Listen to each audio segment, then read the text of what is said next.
Hello, everybody. How are you doing? And welcome to the Atheist Uprising.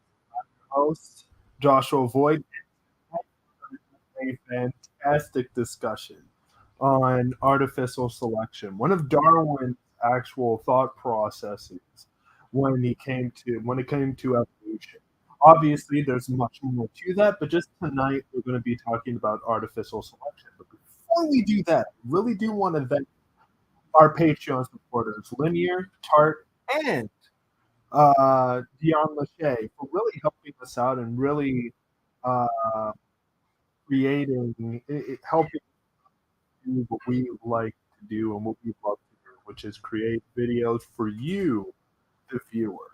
The next thing that I would really want uh, to state is that I want to thank all of you for coming in and watching uh, this video because it really means a lot to me. It means a lot to everybody who's really behind the scenes and everything like that creating these videos. So thank you for coming through because it is only you who make this possibility a reality. And one more thing that I would like to say is that this is going to be the first of a big series of shows that will be coming out relatively soon based on Darwin's theory of evolution. And hence the the idea of what is evolution when we really delve into it. What does it mean? What are the actual functions? And we'll go from literally Darwin's thought process to where we're at now, where obviously within evolutionary theory we have developed so much more in depth to the theory of evolution. But so it's going to be really interesting. If you're very interested in this topic matter, please come on through, and we're going to have a fantastic time at really delving in and jumping into this topic matter. However, without any further ado, let's jump into the actual topic matter for tonight, which is artificial selection. So, one of Darwin's questions that he asked, because one of the very main things that Darwin was trying to do was create, or not necessarily create, try to explain to people how does natural selection work? What was the primary focus on natural selection? What was the meaning? Like, how could he drive home the point of natural selection? So, what he wanted to do was that he went into what people used to do in the Victorian era, right? And that was breeding pigeons. People loved to breed pigeons during those times, and definitely individuals that were of the higher tier of the upper class. So what he wanted to do was explain through artificial selection how natural selection occurred. So what he looked at was like, look, throughout human history, and it is very true, humanity in and of itself, and definitely during the time of the agricultural revolution, during those particular time frames, you would say that the agricultural revolution was around 13 BCE to around 10 BCE. So give or take around that general time span when we actually started seeing the ice caps starting to melt and recede to the polar regions. What ended up happening, right, was that, or sorry, my apologies. Before the ice was receding, individuals were passing through the Bering Strait, right, and through passing the Bering Strait, what ended up happening was that agricultural practices within um, let's just say Eurasia, for instance, were then brought into North America and definitely afterwards into South America, right? However, what we do have a tendency of looking at is that humans have constantly been selecting things, right? They've been selecting either grains or selecting food products and everything like that, and literally modifying them by selecting the ones that seem to have been the more how could I say that, that seemed to rear more, or were more bountiful. That's the word that I was looking for. My apologies. Where they were more bountiful in production. They were more bountiful. Looked at wheat, and you had that was only that was rare to grow, for instance. You wouldn't want that because it would be a hindrance to your own survivability. Right? So what they did, what ancient humans and what prehistoric humans did, was look at how the, the fluctuations of certain wheat and certain wheat grains, right, would grow underneath certain seasons, and from there they would take or select those and breed those. And then after when they saw the best out of those options, they would select those wheat options and breed those until they had something that was beneficial for their survivability. But what Darwin could have only brought forward was what people were doing in the Victorian era. So what Darwin put forward was that when we were breeding pigeons, what was the thing that we liked to do? So, for instance, he brought up a very good idea, or a good, uh, not option, but he brought up a good example. He stated, if we wanted, let's just say, a pigeon to have white feathers, right, compared to it having gray and black, or gray and white, or whatever the situation is, what would be the way that we would breed those type of pigeons? We stated what we would do is look at the offspring of the original pit or that pigeon that we had in captivity, right, or domesticated pigeon. And from there, we would take that pigeon that had lighter feathers of the rest. And then we would select those, move them into a different cage, for instance, or into a different environment where they would then breed amongst themselves. And then you would select the one with the lighter feathers, and you would remove them and put them inside a different cage and then breed them, right? And over time, through doing that, isolating, selecting, removing from that environment, putting into a new environment so they only have each other to breed with, what would be the outcome is that you would have at the end of maybe 4 to 5 generations pigeons that had completely white feathers, right? So that was what Darwin was talking about when he stated based on that artificial selection. He was saying, look, we already do natural selection, but through our own observation, through our own grabbing, isolating, and propagating that particular species that was there. Electrolyte, how are you doing, my friend? Welcome. Awesome to have you. So, what ended up happening?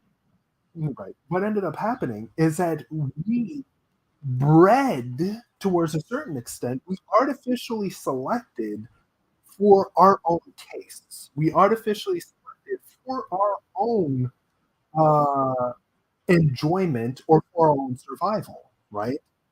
And henceforth, Darwin looked at that and said, now we see the example through artificial selection that humans observe, take, and put animals into a environment and have them breed amongst each other, right? And we get completely different variation of that particular species.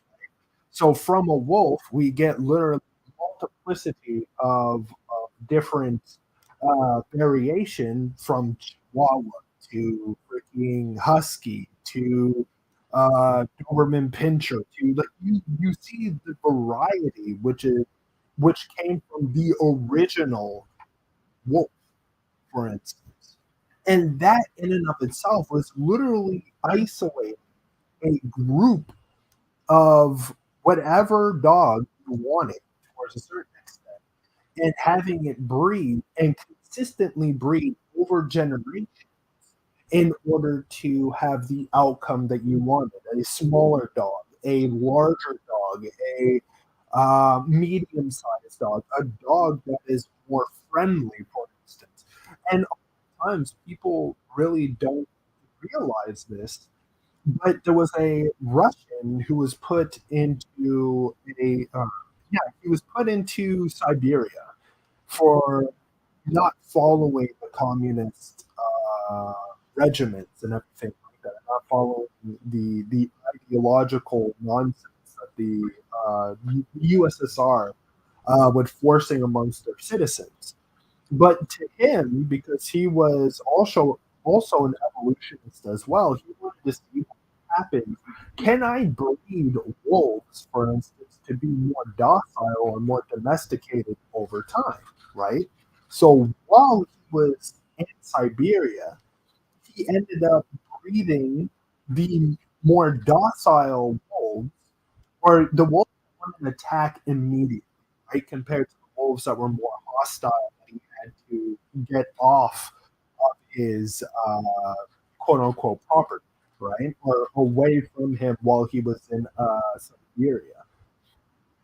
And hence, from looking at the wolves, I think they were wolves, but it could be foxes actually. And you might be right. You might be right, Linear. It might be foxes rather than wolves. My apologies. But so he grabbed these. Oh my God, it was foxes. My bad. So he grabbed these foxes, and over time, through breeding these foxes with each other and everything, the more docile foxes, one characteristic showed, and that was that the fox's ears started to droop. So the more predatory the fox was, the more pointy the fox's ears would be. The more domesticated and docile the fox was, the more flakier the ears would be. And hence, what we actually see is the two different, how can I say it, phenotypic expressions between a more hostile or more aggressive or more hunter esque type fox and a more docile, domesticated, more uh, friendlier, let's just say, foxes that he bred. And from that very instance, what we start to see is that through artificial selection, we can isolate the traits that we want, the phenotypic expressions that we want from a particular animal, and create a animal which is completely different from its originating phenotypic expression, and let alone from its originating behavior, right? By the way, I'm not saying that these more domesticated foxes didn't attack or didn't whatever. Like all animals have that tendency that if they feel that they are being cornered or whatever the situation may be, they will attack. But they were more docile to humans, right? They were more uh, um, comfortable around humanity and around human beings. Everything became more domesticated. I mean, yeah, dogs attack already. Exactly. Dogs from non-dogs, Electrolive. Exactly that. Dogs from non-dogs. But no, it's very interesting and very intriguing. You really delve into artificial selection. What is the tendencies that humans or how humans affected evolution in and of itself? Because it is still, this natural selection is still happening. The reason why we call it artificial selection is because it's underneath our own observation that we select those traits that we want within that animal or within that species, and then we accentuate it in order to benefit us or have that particular animal as a pet or as something that we can some sort of relation with, pet wise. So it's very interesting, and let alone this isn't just for animals, just like how I stated beforehand. This is also for wheats. This is also for any type of food product that you have ran into or crossed is all based on artificial selection. We artificially select which, let's just say, orange is the best orange out of all the oranges within our orange orchard, let's just say. And from that very instance, we isolate, we move into a different area, and then we propagate those, or we extend, yeah, we propagate those, and then we take the best out of those, remove those, put those into a different area of isolation, and we propagate those as well. And over time, we will have oranges that taste and let alone look different from the original oranges got these that we had to begin. So this is the whole entire aspect of how artificial selection really works. Now, I have a lot of people ask me a question. Well, what is the difference between artificial selection and natural selection? What are the two differences? Because they're both quasi-natural in a sense, right? Artificial selection is natural, and the same as I think as natural selection is natural. So how do we differentiate the two? Natural selection in and of itself indicates that nature in and of itself, over a duration of time, selects and isolates traits within a particular species of animal that's there, right? Through a multiplicity of different ways, through extinctionary events, through famine, through uh, floods, through plenty. There's too many variables in order to really isolate on what actually helps propagate the natural selection in and of itself, right? But just like, for instance, environmental changes. Thank you, Chola. Thank you, Scott. Exactly. Environmental changes that really do help and change the environment uh, in a different way. And from that, the ecosystem from the new environment needs to adapt to that new biome, right? To that new environment. And if it's unable to adapt, a lot of those species, no matter if they're plant-based and or animal-based, they will slowly but surely uh, be extinguished by the change of and through the environmental change.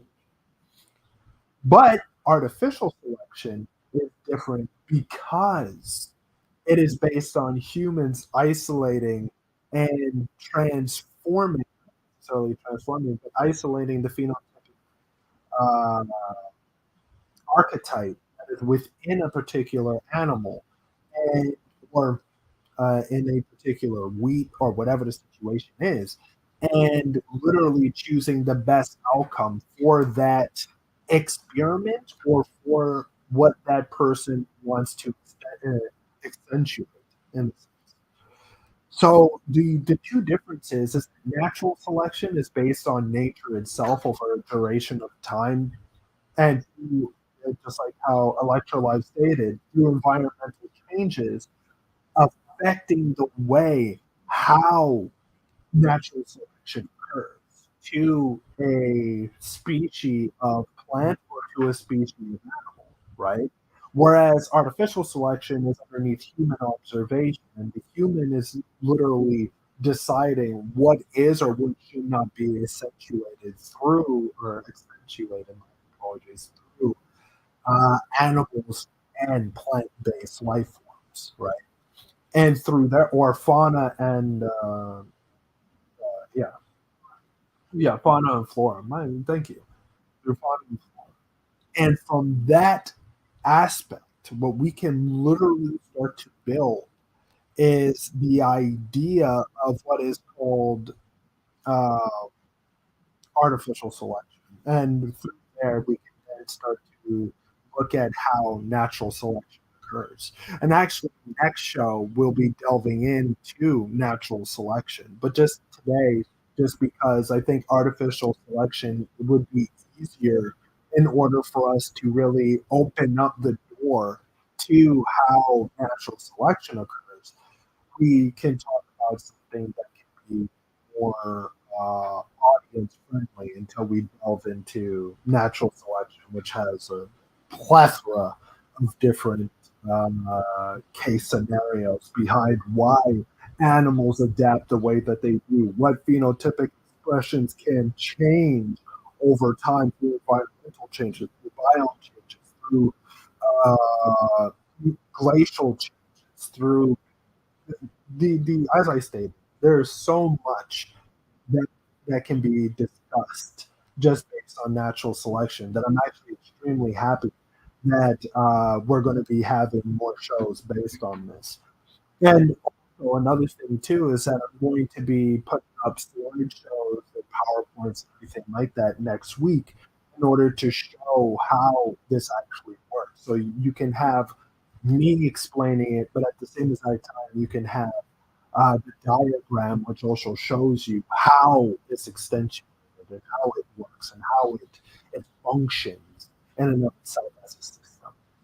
So it would be very interesting. And if you want to come on through, please do. It's going to be fantastic. Again, I just want to, before I continue, I want to thank everybody who's in the comment section right now, Linear, Electro Live, and anybody else inside the comment section who hasn't necessarily spoken yet. Thank you so much for being here. Because this is why I do it, is because of viewers such as yourself who are fantastic. And you guys are the ones that make me want to get up and do these type of videos. So thank you again for your support. Also, I wish to again thank our Patreon supporters for everything that they have done in helping me and helping us get to where we are right now. But without further ado, let's jump back into the discussion. So, the other aspect of artificial selection, and this is something that I really wanted to hit on to today, is because I constantly hear individuals talk about, or more specifically, vegans, right? Talk about how not necessarily to eat, or we shouldn't eat meat and everything like that because it's based on harming animals, and the way that it's done is inhumane towards animals. So I agree towards a certain extent with vegans on that. However, the one thing that I do want to point out is that through artificial selection, cows are not actually, um, how could I say it, beneficial for the environment because cows were specifically focused for food production and through milk production, right? If we there is no other unless we were able to again artificially select a more, how could I say, not domesticated, but let's just say a more uh, uh, wild cow, let's just say, where it can survive out into the wilderness, right? And be something that can propagate and everything like that without the help of human beings. Because at this very moment, a lot of our animals, including chickens and all the rest of these animals that you can possibly think of, have been artificially selected for their food type, for humans, but not for their survivability to the outside world, right? Now, don't get me wrong. There are certain individuals that would come back and say, well, we ourselves can create conservations for cows, for chickens, for all of the rest of these animals, which we have domesticated and artificially selected for our own consumption to now have some sort of livelihood outside of that through conservation efforts. But again, I think that the problem with that is that we at this very moment are we have created an animal which cannot live without humans in a sense. And through that, and because we artificially selected cows and stuff for consumption purposes, the only way to move forward, sadly, with not killing these particular animals for consumption would be to sadly And unless somebody has a different idea than me, then that would be fantastic and all ears. But to sterilize and then to wait until they died of natural causes, right? And then you would hinder and stop, obviously, the artificial selection process. Let alone these animals could then go on live great lives, whatever great lives is to them, and then die. So that there's not really any way that they can be that you can't propagate those anymore. However, the problem with that is that that has its own issues and has its problems, right? Like you are literally stating to, or for people who advocate that, you're literally stating to wipe out a complete species of animal just because you don't want them for consumption. That in and of itself, I find is problematic. And henceforth, I think that it's more humane to actually have these animals for consumption because they do and they can have a life towards a certain extent that is relatively free, right? Until they are brought in and through the slaughterhouses and so on and so forth. Let me see this. That's a really strange argument, honestly. Consuming them causes more harm than just them ceasing to exist. I'm like, I see, and I'm not saying that there's anything wrong with it. I'm just stating that you are you are creating a program for a program that is meant to kill an entire species of animal without them propagating anymore. So we've brought them into this world, and it's kind of like stating, okay, well, now we're going to cease your life, and you're unable to propagate it, right? That in and of itself is, at least for animals and everything like that, that have some form of wanting to procreate or so on and so forth. That in and of itself, to me at least, is a harmful thing to put something right. But I mean, all in all, that's just my idea. It can be completely based on my assumption. But yes, so just because, right, the way that I look at things might be different than how other individuals look at things, and that's perfectly fine. And if people don't necessarily agree with me, that's perfect. Because that's the number one thing too, right? Is that wait, hold on. I'll be right back. Let me just see right here. Boom, boom. Well, if it makes you feel better, once they stop existing, they won't care anymore. Yeah, that's true. That's true.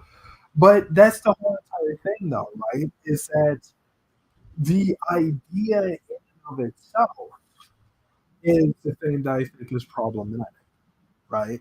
The idea of saying that, well, we created these things for a particular reason, or we artificially selected these things for a particular reason. Now we're going to take back, and then we're going to annihilate the entire species of this one thing just because I feel it wrong to consume these animals. I think it's incorrect, at least in my opinion. Hold on.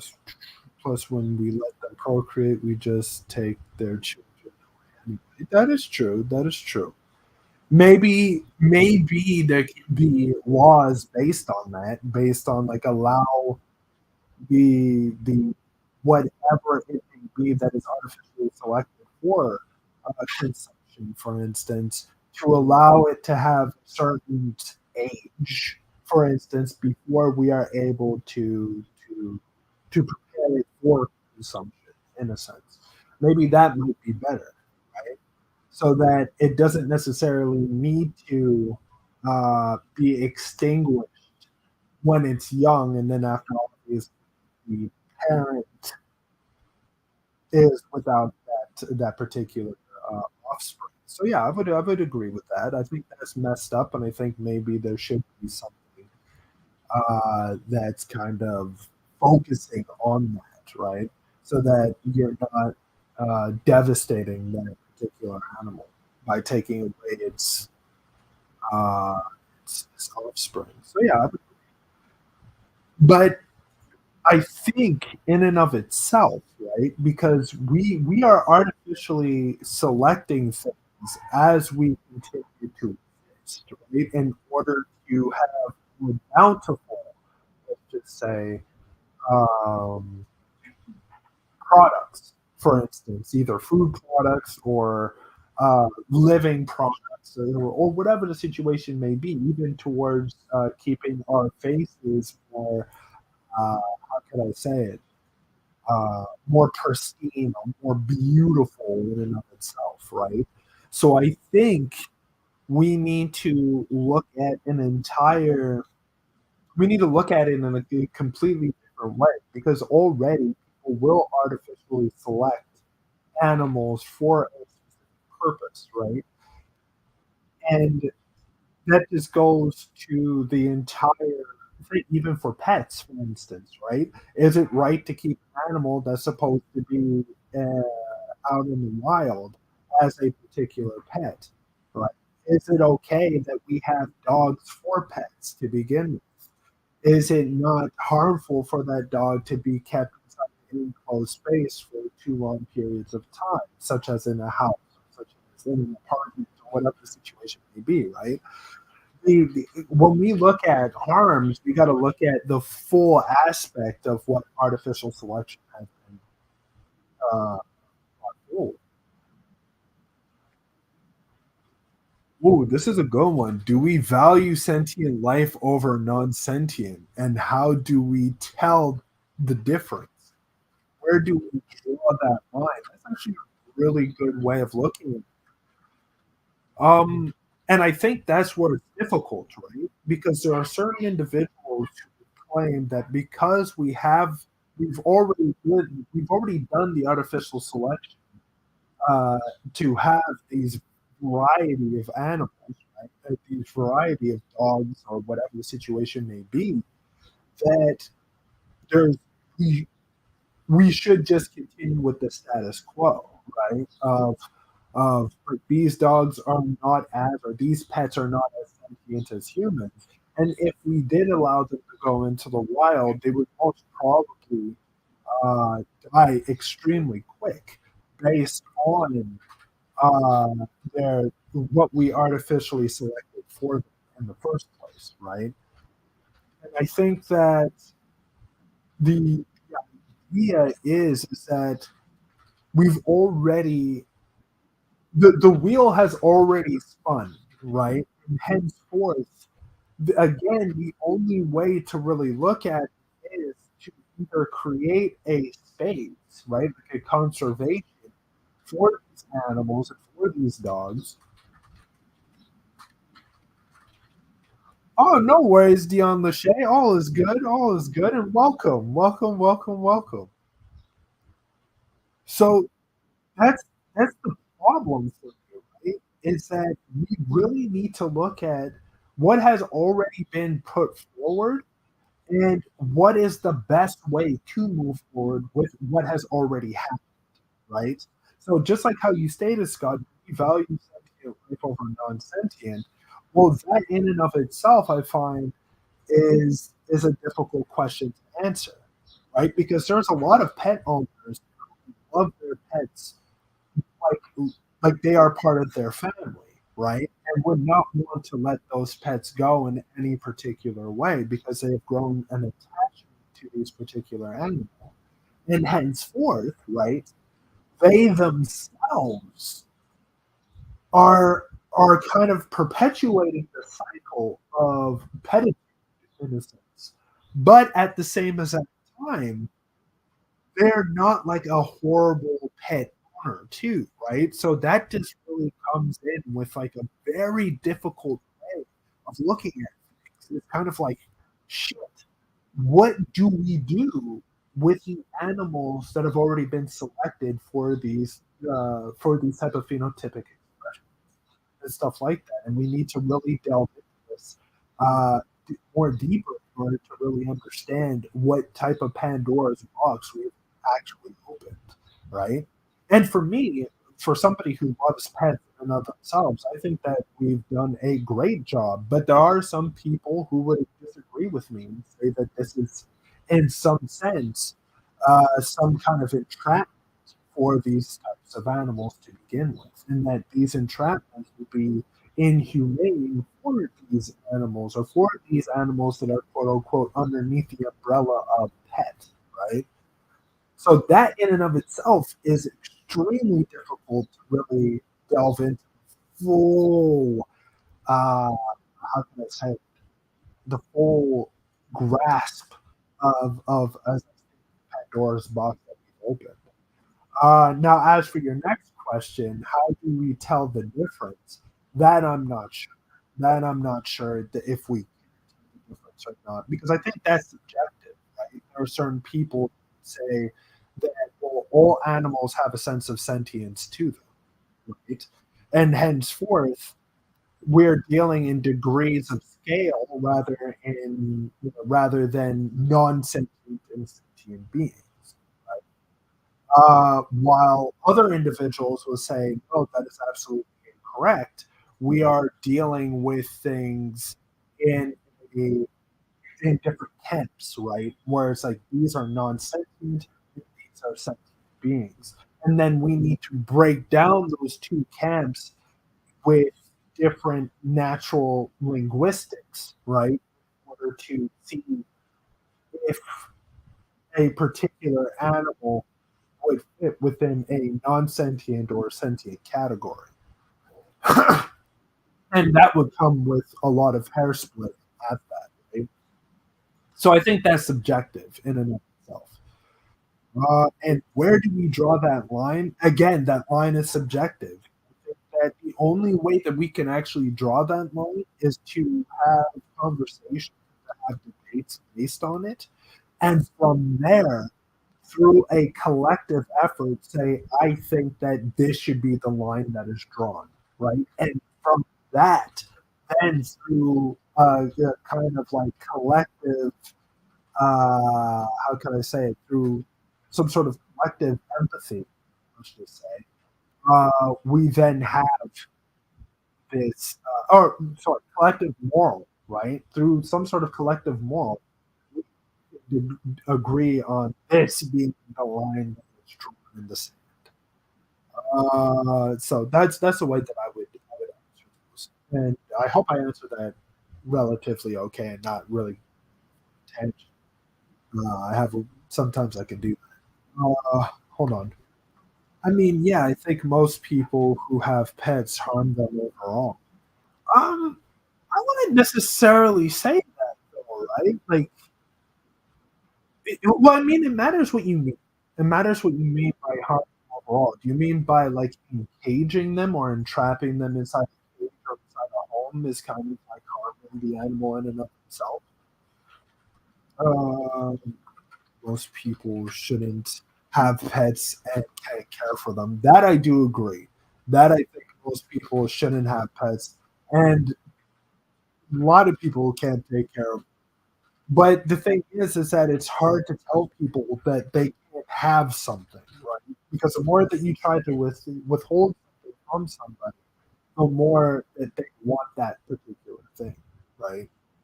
So that's the whole entire problem based on. Oh, one second.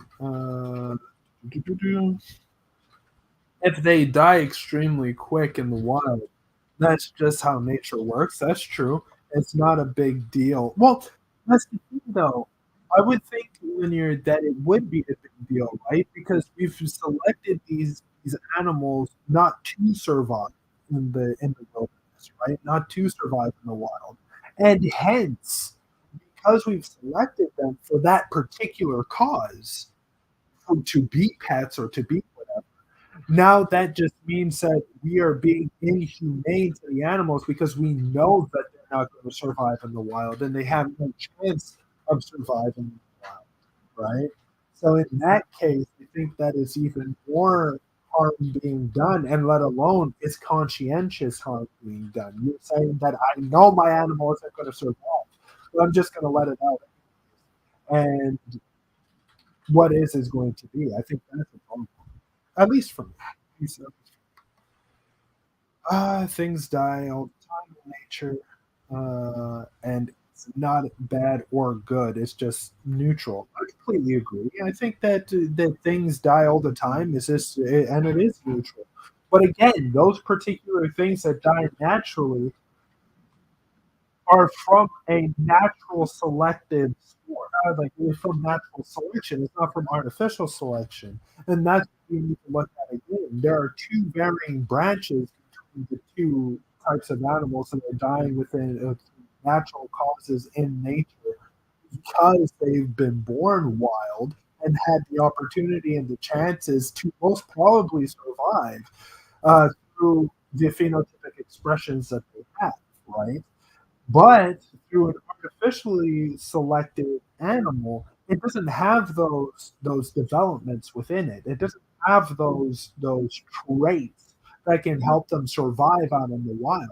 And henceforth, you are literally putting that animal to the slaughter in and of itself without even caring necessarily about what's going to happen, or at least giving it a quote unquote fighting chance, right?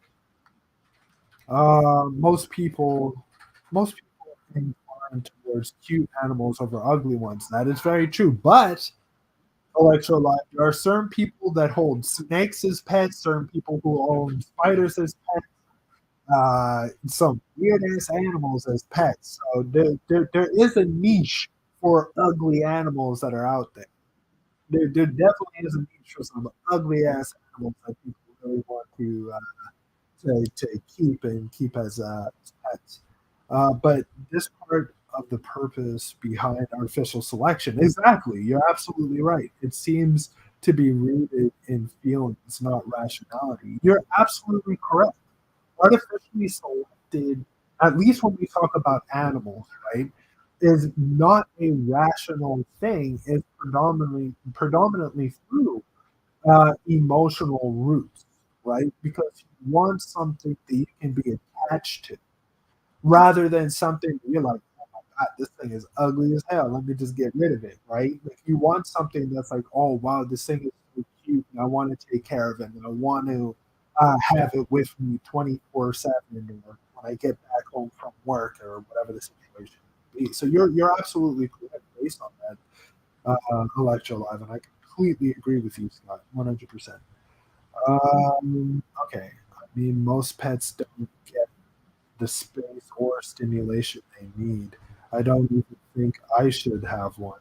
I mean, it matters, right? Because again, we've artificially selected these animals for specific purposes, right? So I think it matters like what animal you are getting, because there are animals that people do have, such as I don't know Chihuahuas, and such as I don't know small parrots or small whatever. Like their number one thing isn't necessarily for let's go outside and chase things or whatever the hell the situation is. All they just need is a bit of a, okay, let me fly around a couple of times, and after I'm just going to climb down, go into my cage again, and then just eat for most of the time or whatever, right? So they're artificially selected for a specific human need, for instance, and that is not to have much energy or to be relatively okay within the environment that they're living in without needing to expound too much, as I stated, too much energy to begin with. Uh, what is it? Some wanting something more because they're told not to doesn't seem to be a valid argument. It's not a valid argument at all. But I'm just stating that the argumentation in and of itself, or at least this postulate, does need to be put forward, right? Because if people aren't going to get pets, for instance, legally, then they'll get them illegally. There's definitely an underground uh, uh, pet ring that's out there. that will definitely uh, get pets to these particular individuals to begin with. Yeah, it would be against the law, but still, it's whatever is against the law seems to be something that humans really want to try to force more, you know. Well, and definitely if it comes to pets, because we've been so accustomed to having pets within our lives at this very instance. We selected them. They are only alive this way because of us. Yeah, you're absolutely right. So they weren't ever supposed to survive in the wild anyways. And no, non-existence is never more harmful than existence plus abuse. I would I would agree towards a certain extent. I would. But just like how you stated in the very beginning, these have been artificially selected, right? So the problem is that they were never meant to be in the wild to begin with. And henceforth, their only necessity, sadly to say, is to be or is to survive alongside with human beings, right? And I think the number one thing is that maybe there should be a I don't know, a school for how to treat pets properly or something like that, or maybe like a one-on-one, pet 101 or something like that in order to help, people know how to treat their pets or something along those lines. Yeah, absolutely. But I think that in order for people to be like, you know what, everybody needs to get rid of their pets now because we finally come to the conclusion that pets have been entrapped within people's homes, and henceforth I'm going to allow these pets to go free into the wild, knowing full well that there's not a chance in hell for them to survive. I think that is something that is a problem. Like you want at least for the pet to have some sort of existence outside of the existence that they have within the entrapped home, right? As I stated, like a conservation or a conservatory or something like that. It would be it would be very interesting. Hold on, those animals are going through the slaughter anyway. That is true. That is true. If anything, nature is just faster with less suffering. That is very true. You make a valid point. Parrots. It matters what type of parrots you're talking about, because if we're really delving into it, more pygmy parrot or smaller parrots that are artificially selected for their colors and everything like that are domesticated to a certain extent. And if you can teach something tricks, for instance, through stimuli, right, through carrot and stick type of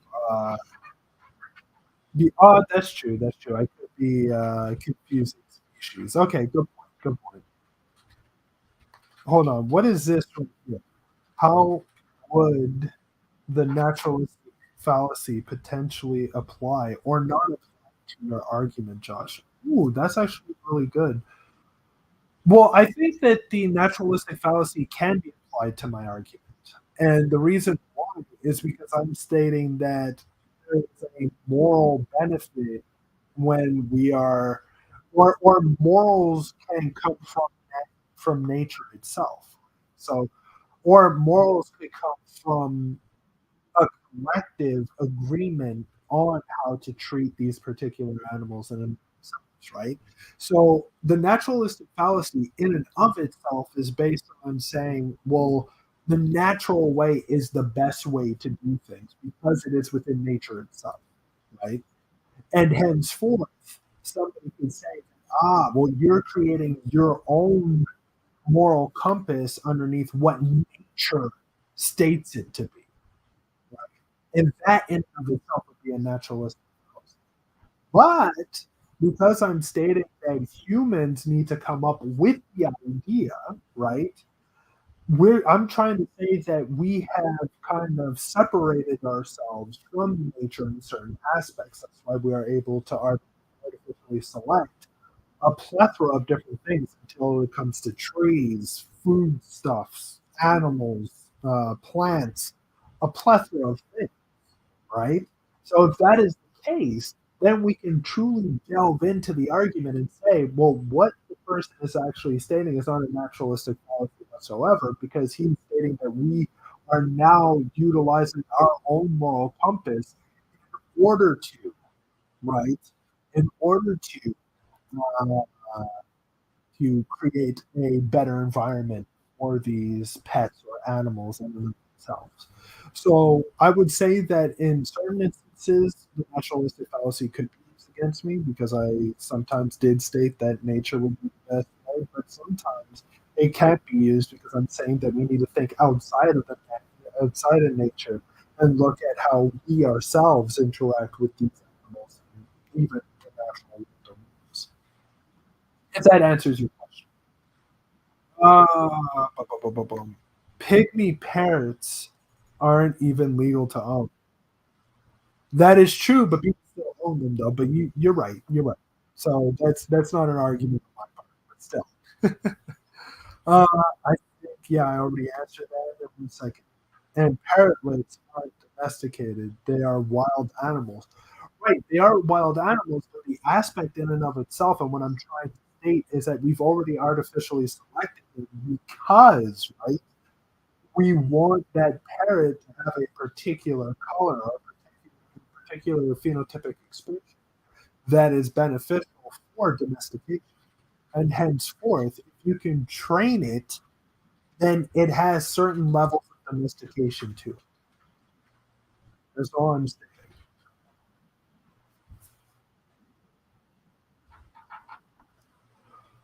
You're right, color doesn't, but if you delve into training a particular thing as well, that is to train something is to domesticate to hold something or for to allow something to be around you that is okay with you and okay with being on top, you know, like engaging with you, I should say, then that is domestication.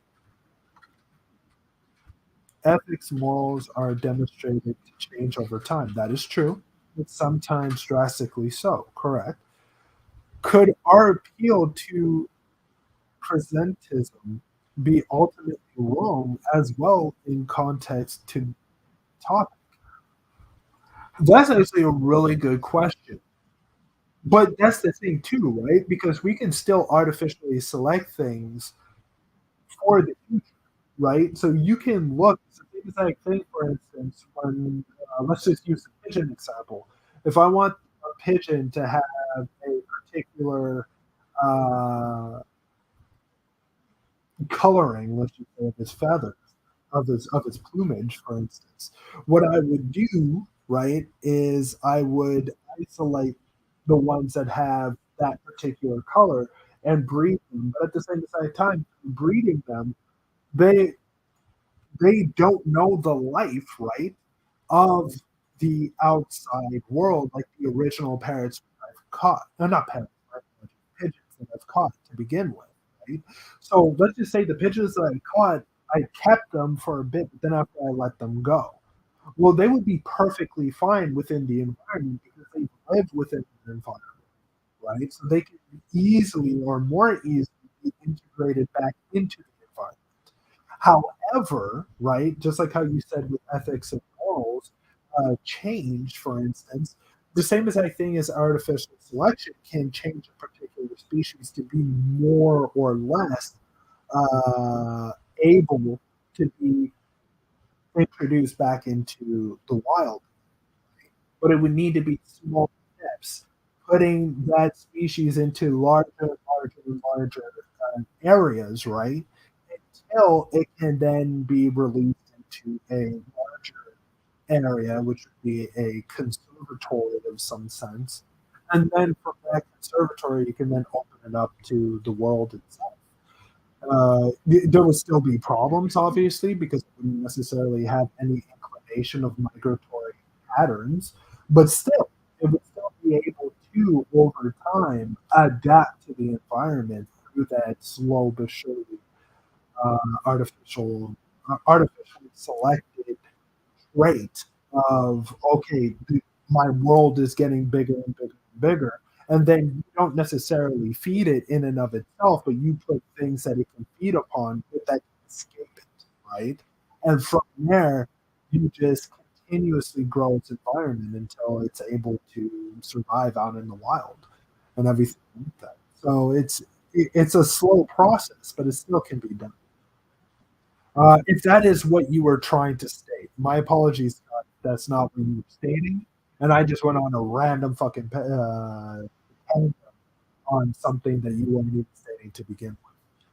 Uh, but again, just like how you stated with presentism, I think presentism is a problem if you are looking at things from the here and now, right? Like if people are only looking at, well, today is the only day that I'm thinking about, and henceforth I will not go any further with my thought process. Then that is a problem. But if you are thinking along the terms of, okay, well, how would I want these particular animals to survive, or this particular grain to survive within a different environment or whatever, which is happening and changing every single day, then towards a certain extent, I think that artificially selected things uh, can be changed in a sense and can be adapted to future scenarios. One second, you can train a wild animal, but that's not what most people mean by domesticated animal.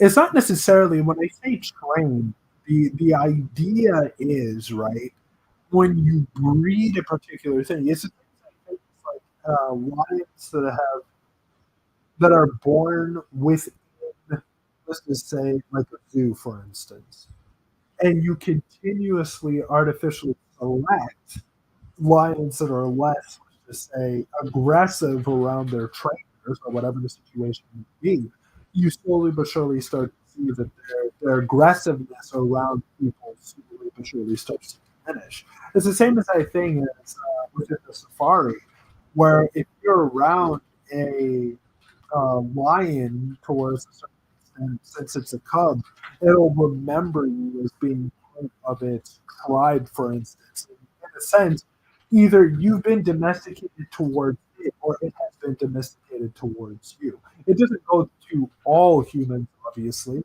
but still, it's still a sense of domestication that you're okay with that particular thing. Uh, you wouldn't say a tiger is a domesticated animal because some train them. Absolutely not, but it's based on the traits that are being artificially selected within that said lion. It's the same as that thing with a liger, for instance. The liger, in and of itself, is actually well, I wouldn't say very domesticated, but it's less hostile than a tiger is.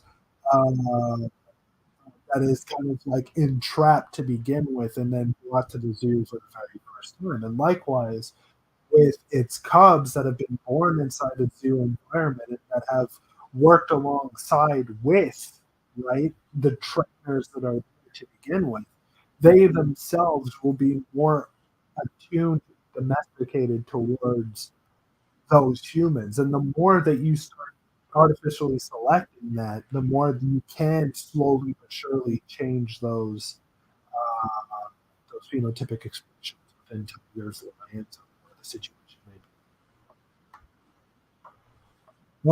In the future, it may be considered unethical to domesticate animals, breed animals artificially for some reason. That is true. So it's hard to say that it is really good or bad. Absolutely. I would completely agree with that. I think that in and of itself, right now, the way that we look at things through our presentist lens, right, is a problem.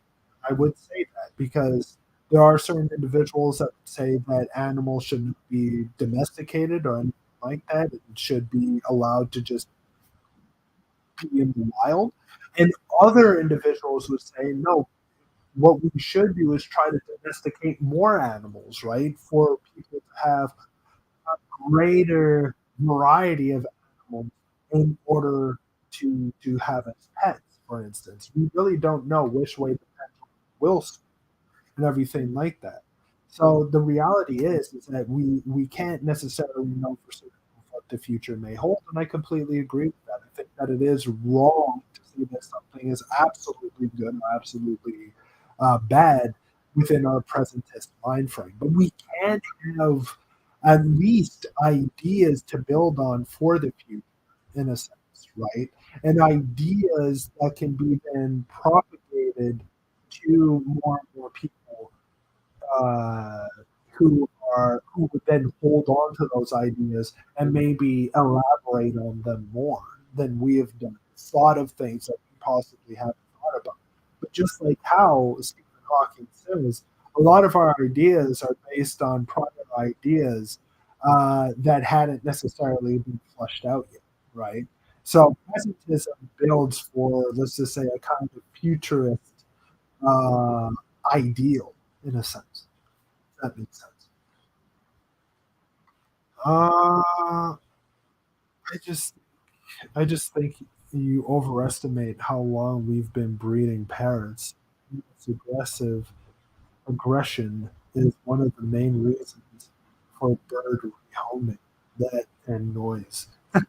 It's true, but I mean, I think that certain individuals in and of themselves too, because I think owning parrots is relatively new phenomenon towards a certain extent. I would say that, but don't get me wrong, I'm not saying that ancients did not own parrots, but I'm just saying, like, in order for us to have them caged and other things like that, I think it's a have for a majority of the population to have as pets, right? I think that that is a new phenomenon in and of itself, and we don't necessarily know how to artificially select certain traits that are beneficial for parrots or parrotlets or whatever the situation may be. But if we have individuals that know what they're looking for, understand what makes a parrot more aggressive or what parrot is more aggressive and which one isn't, and then after you breed those and isolate them and breed them, I'm pretty sure that over time, 4 generations, I would say even maybe 5, you would have a less loud and less aggressive parrot within your household. That I do agree. I just think that the phenomena is so new that we don't really understand what we want to artificially select, except for the color, right? In the particular parrot, we don't know what phenotypic expressions we want to artificially select when it comes to parrots in and of themselves. Um, all right. Many parrots are also just very hormonal and aggressive. That is true too, but again, I think that can also be artificially selected as well. We just need to understand what we're trying to focus on, and then and once we understand what to focus on, then we can artificially select those traits that we want, and then we'll have, as I said, less hormonal or less aggressive parrots that we have within our. Uh, what other questions? Since I actually know stuff about pets, I would have to say basically none of them are domestic as of yet. Again, like I'm not saying that all that they're domesticated now, but what I'm stating is that individuals have a feeling or whatever that at least now they are less aggressive, for instance, that people and let alone pet shops want to sell, right? Like it's extremely hard to find a pet shop that wants to sell people, for instance, at least within the area where I'm at. And everything like that. Now, don't get me wrong, I don't know if there are any individuals that have pit bulls or whatever, or they can easily get in their area. That I don't know, but at least within my area, it's extremely difficult to find. And there's a reason why, because they are known for their aggression. They're known for their why they are bred, for instance, is to be fighter dogs rather than uh, dogs that are to be domesticated, and let alone domestication also is based on, and this is one thing that I did forget to mention, based on how people train or how people interact with the animals themselves. So even the most domesticatable pet that you can possibly think of can become aggressive if that individual that they're with acts aggressive with that animal, right? But if the animal is aggressive, but the individual takes time in order to train the animal and show there's no hostility and stuff like that, that animal will be relatively more secure and less hostile to that individual, so to say. So that is something that I did forget to mention, and that is something that is a very big point, is how you interact with your animal. But yeah, yeah, that's a very good comment. Let's see this. Pet shops want to sell them because they sell. Well, that's the thing, right? If there's a lot of rehoming, right, and let's just say individuals give parrots to the SPCA or situation maybe after a long time because they're just too noisy, they're too loud, they're too vicious, whatever the situation is, then yeah, okay, they might sell for a short time, but at the same time, they're being brought back to the pet shop or being brought back to the SPCA. We all know what happens when animals get brought back to the SPCA but are brought in time in the allotted time span. That animal is put down and everything like that. So to me, I find like that argument based on cells isn't necessarily the best argument for something matters. Uh, you can train something like a cockatoo will still attack anyone they think is the rival for your affection. That is true, but again, right? What we need to look at is what is artificially selected and how long have people been selling cockatoos for, right? And do they know what they're artificially selecting with the cockatoo in order for it to be more docile with the home, right? So that's what I'm trying to say. With parrots, it's usually during the seasons where they are more hormonal. That I'm not that familiarized with parrots to begin with, but yeah, if that is the case, then what one thing that that could be selected for or whatever are parrots that are less hormonal, for instance, right? Like if you look at okay, these are the seasons that they're hormonal, and then you look at okay, well this one in this season or in all seasons seems to be less hormonal than this particular parrot in and of itself, and it's of the same species, right? Or of the same variation, then you can isolate that and you can build on top of that, right? And then you can artificially select within. When pets are rehomed, they're brought to shelters. The pet shops don't care. Well, they got their money. That is true, but I mean, like, if they're brought to shelters, right? Well, that's mostly the person wasting the money in and of itself. So I guess that's correct. But all in all, what I'm trying to say is that in order for people to own something, the reason why we know what we want, right, when it comes to animals, is because, or to dogs, when it comes to animals, when it comes to dogs in and of itself, is because we've always been around dogs since our literally for our almost our entire existence, right? So it would make sense that there would be some sort of way of wanting to domesticate these particular animals. One of the very means of domestication is through feeding the animal, getting the animal to know you, isolating that animal, having that animal breed, and then from there getting it more used to a domesticated environment, right? And then, as I stated, within 4 or 5 generations, you'll have an animal that's completely, almost completely different in the way that it interacts with its environment. That is the strength of artificial selection, where natural selection is completely different because it's based on the multiplicity of environments, let alone multiplicity of animals within that environment engaging with each other, right? And that in and of itself causes less of an extent of domestication, more of an extent of predator prey mentality, right?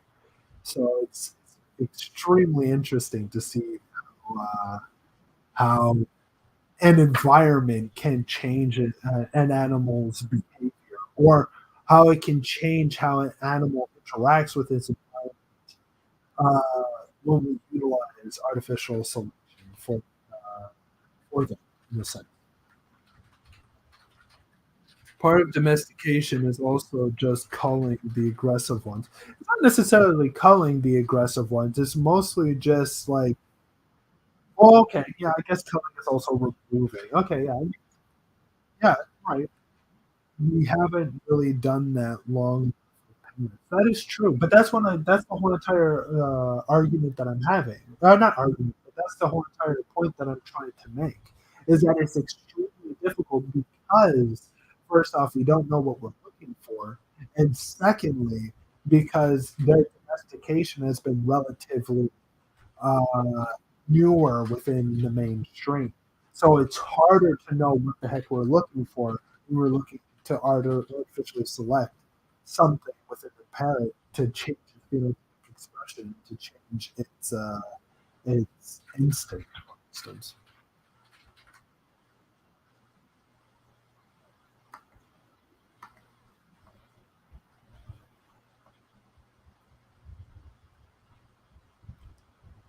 That again, I wouldn't agree. Oh, sorry. I clicked off on it. I wouldn't agree with that. I think that parrots are domesticated in that the selection, we don't know what we're looking for yet. So we domesticated those animals. Those animals predominantly live within an encaged environment for most of their lives, were born inside an encaged environment, and henceforth they know that aspect of domestication. We just don't know what we're looking for when it comes to the the selection that we're looking for.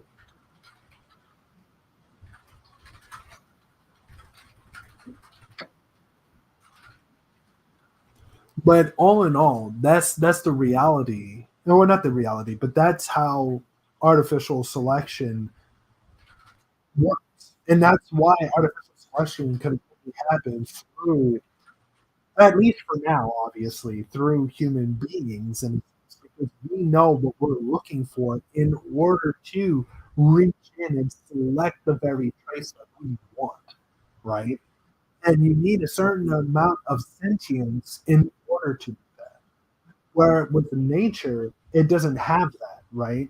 That's why animals are predominantly predatory or prey type animals, and are extremely either skittish or whatever the situation may be, because they're born within an environment that is relatively hostile to it, where a domesticated animal is more or less uh, relaxed if it's not within an environment that was hostile to it, obviously. More towards the extent of relaxed when it comes to engaging human beings and themselves.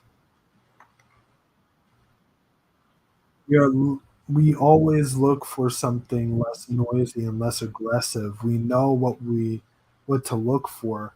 We haven't bred them with selection for them to be domesticated. I mean, again, we can agree to disagree based on the domesticated front. At least for me, I think that people in and of themselves, that they know we want something that is less noisy or less aggressive, but out of a litter of particular parents, let's just say, Even with the slightest difference, it is hard for us to choose, or it's harder for us to see uh, which trait we want to select, right? Because we haven't been domesticating parrots for too long, right? We haven't had them underneath domestication for too long, so henceforth we don't know the traits. Where with animals such as dogs, we've been domesticating these animals for so long that we're able and we know what the traits are, what we're trying to engage with, right? So that's the whole entire point. Is that dogs, we've been around them and we've been domesticating them for close to 13 or more. Wait, what the hell am I talking about? Around 100,000 years we've been domesticating these animals, give or take. Mostly the big boom, the big expansion of domestication with animals was around 13,000 years ago to 11,000 years ago once we started the agricultural revolution. But even with hunter-gatherer societies, there were certain times where wolves or foxes or whatever the heck the situation is would be domesticated and traits would be selected as well. But all in all, mainstream domestication of wild dogs and foxes and so on and so forth was around 13,000 to 10,000 thousand years ago, and then just grew ever more the further we get towards our time period now. Where with birds and stuff like that, or with parrots in and of themselves, that has been a relatively new phenomenon. Again, we don't know what the hell we're doing. Uh, Heck, lots of birds in pet shops are wild caught, not captive bred. And ones who are bred haven't been captive bred for many generations. Well, that's the thing, right? Like, that's the first thing is that, yes, they haven't been captive bred for many generations, but that's one of the reasons why. Like, they are domesticated. It's just that we haven't had the time to sit down and literally look at, okay, the traits of these nouveau domesticated parents or domesticated birds in and of themselves. So that's why I think, well, they're not wild. They don't survive in the wild, so they're not wild. But they are domesticated, but because the traits haven't been selected yet, they are more or less uh, what we can call ferally domesticated. So they are feral, but they're also domesticated as well because they've been known to cage life. Because well, it's okay. As I stated, we can agree to disagree. That is perfectly fine. But in the long run, what we want is to have something or to engage with something for a long duration of time through their domestication, right? And from that very instances, start selecting traits. And we just haven't been doing that for that long with parrots as of yet, or tigers, or whatever the situation may be. So it's understandable why the traits haven't been selected within what we want to have within these animals. Because people could say the same thing with dogs and the same thing with everything else. And we've ended up domesticating them way before even today's day or the Victorian era, where we really started to see the variation of dogs within uh, Victorian, the smaller dogs, larger dogs, medium-sized dogs, and all the rest of that stuff. But we've constantly been domesticating these animals and stuff like that because we've been constantly within the vicinity of these animals because we cook meals and everything like that, and these animals were constantly coming towards us. It's hard to do that with parrots and other animals. It was understandable that why, though they are domesticated, they're kind of selected within the traits that make them more docile creatures. That's all. That's all we're trying to say. That's all I'm trying to say. But all in all, this has been an amazing conversation, though. But do need to, because I'm 20 minutes over time, so I do need to end this show. But again, I want to thank you all for coming on. I really do appreciate it. Linear, we can agree to disagree. That's perfectly fine. Um, but all in all, I hope this in and of itself was a very interesting topic matter to discuss. I hope that if there was any questions, that those questions were answered. And if not, then that is perfectly fine too. And all in all, what I would say is have a great night, everybody. And I will see you next week on the Atheist Uprising. See you next week.